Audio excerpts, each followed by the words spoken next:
नमस्कार दर्शक बंधु मु आज यही वीडियो रे आपण मानू कहवाकू जाउछि मठ पनीर कषा किपरि प्रस्तुत करंती। जदि आपण माने केही चैनल रे नुआ थांती चैनल को सब्सक्राइब करंतु एवं पाखरे आसुथिबा बेल आइकन टी उपरे प्रेस करी पुणी ऑल नोटिफिकेशंस उपरे क्लिक कर दियंतु। ताहेले एमिति जहाँ भी किछि नुआ नुआ रोषेई संबंधी वीडियो अपलोड करी सर्वप्रथमे आपण माने देखा पाई परिबे एवं चैनल को यथेष्ट मात्रा रे लाइक शेयर करने को मध्य भूलिबेनी। ताहेले चलंतु देखिनबा मठ पनीर कषा किपरि प्रस्तुत करंती एवं एथिपाई कौन कौन सामग्री प्रथमे नेबाको हुए।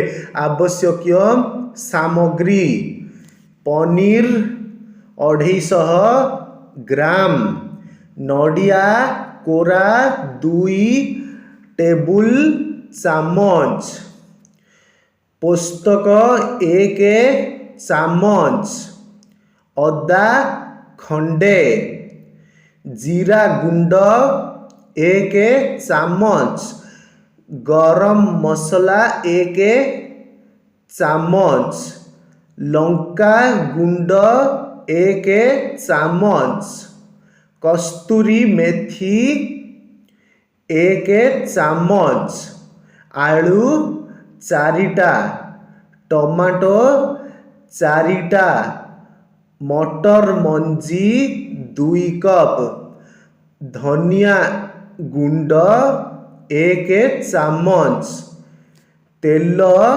3 टेबुल चामच, आवश्यक अनुसारे लूण और हलदी।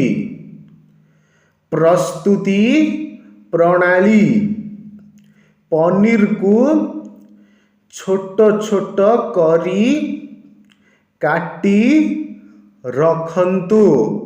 पोस्तक अदा नडिया कोरा बाटी रखंतु। टमाटो छोट छोट काटी रखंतु। कड़ाई रे गरम करी पनीर कटा भाजी रखंतु। तेल रे आलू को भाजी बादामी रंग होई गले मटर पकाई धनिया गुंड लूण हलदी जीरा गुंड लंका गुंड नडिया कोरा अदा बटा पकाई कसंतु। 2 कप पानी नेई कटा टमाटो पनीर भजा गरम मसला पकाई 10 मिनिट फुटांतु। पानी सुखी गले मेथी पकाई ओल्हाई दियंतु।